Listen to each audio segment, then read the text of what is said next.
Right guys, welcome back to the channel. Thank you very much indeed for joining us, and a massive thank you to Scale 75 for sending over a couple of things for me to review and use.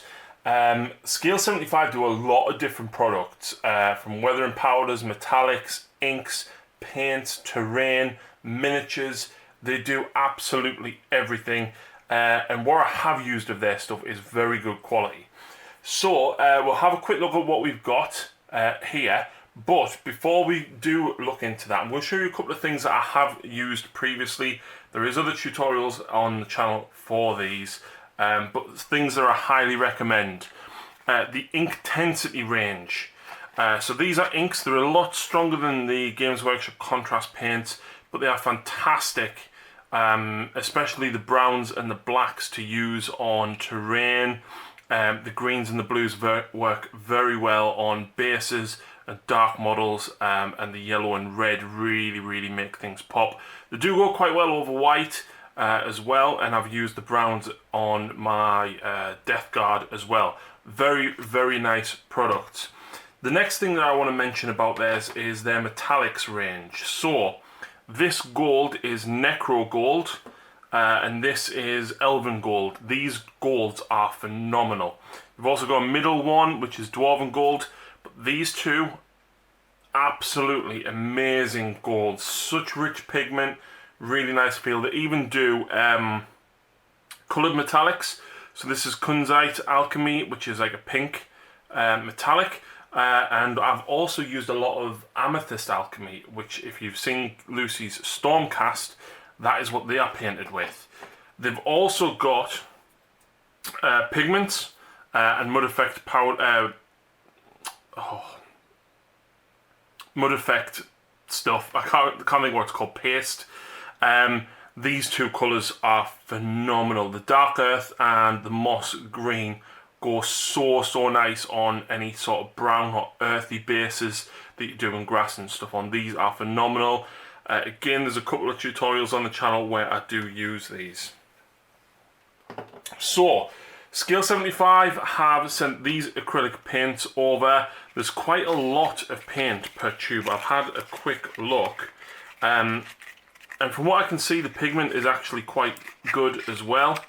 Obviously tubes, not dropper bottles. But they are acrylics. They are definitely acrylics. And I'm quite excited to get some of these on bases and stuff, in particular the browns and the blacks. And these greens are going to go very well with the pigment powders. So I'm going to do a separate video showing what I do with these paints. But very nice paints indeed. You can see they're quite rich in pigment as well. So we'll do a separate video looking at those. We also got a brochure courtesy of, and I hope I pronounced this correctly, Jose. So thank you very much to Jose for sending this out. But this is just like a brochure to show what they do actually do. So they've got a full range of acrylic paints. You can see there's absolutely loads of matte finish. They've got scale colour. I haven't actually used any of their matte colours yet, but I'm quite excited to get stuck in on these. Lots and lots of other stuff as well. They do acrylic thinners. They do fantasy sets. The Fleur FX is fantastic. So the really bright, intense, popping colours. I've used quite a bit of the pink and the purple on Lucy's Flesh Eaters. And of course you've got a lot more of the Inktense range as well. The box that I showed you only has 8 in there. Metal and Alchemy colours, of course. These are the metallic colours that I showed you. One that I would like to use is Garnet and Ruby. I think they would be absolutely fantastic, and possibly the Emerald as well. But honestly, the colours are so nice. I like them a lot. They're probably the best metallics that I've ever used, and that's saying something. You've got the Warfront paints, which are specific for more kind of World War colours.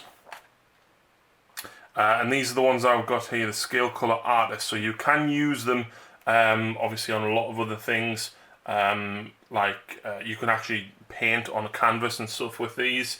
Very, very nice, but a lot of different colours.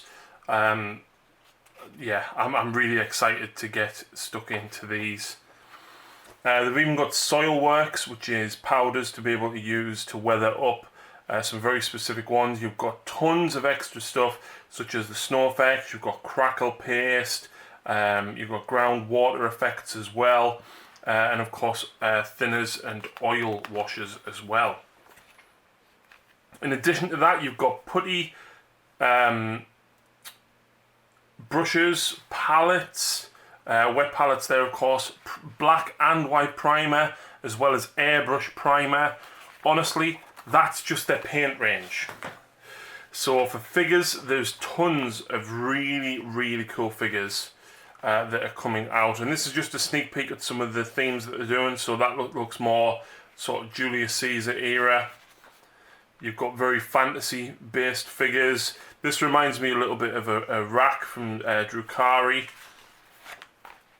These are very, very cool miniatures. I love the emphasized heads. Very cartoony, reminds me very much of stuff that people paint on Twitch. I can't remember the girl's name. But lots of other cool stuff here as well. And this is a sneak peek of stuff that is coming out. So I'm quite excited to see what other models they release. They've also got services. Check that out, man. So they'll actually help you create things such as dioramas and paints and processes and production of it as well.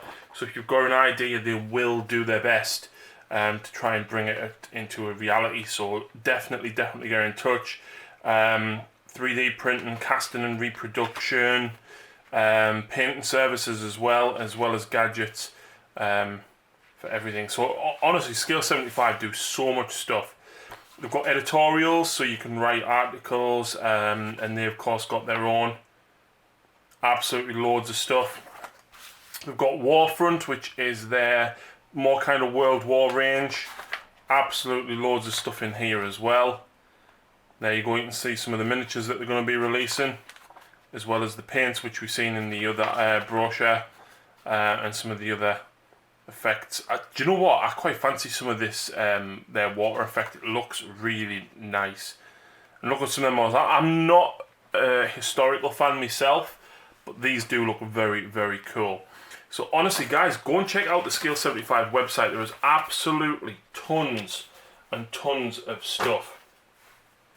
The other thing that we've got is Fallen Frontiers Terrain. So this is one of their games that they do miniatures for it. Very sci-fi-ish. Slightly different scale to things such as Games Workshop. But with scale creep coming in, I'm sure there's some very, very cool models that you could use. But this is some terrain that I'm going to build up in a separate video. But it's basically on foam board, but it's already been printed on. So it looks as though you pop this out and then fasten it all together. That looks really, really cool. And I can't wait to go and get that built. So I'm going to do a couple of videos, guys. I'm going to do a video building this. There's already videos out there for the ink tents and the weathering powders. I'll also be doing a couple of bases using the weathering powders and these fantastic new colours that they've sent through. So thank you very much for watching. Go and check out the rest of the videos, guys, and if there's anything in particular that you want to see, if you have any questions or anything, please feel free to get in touch.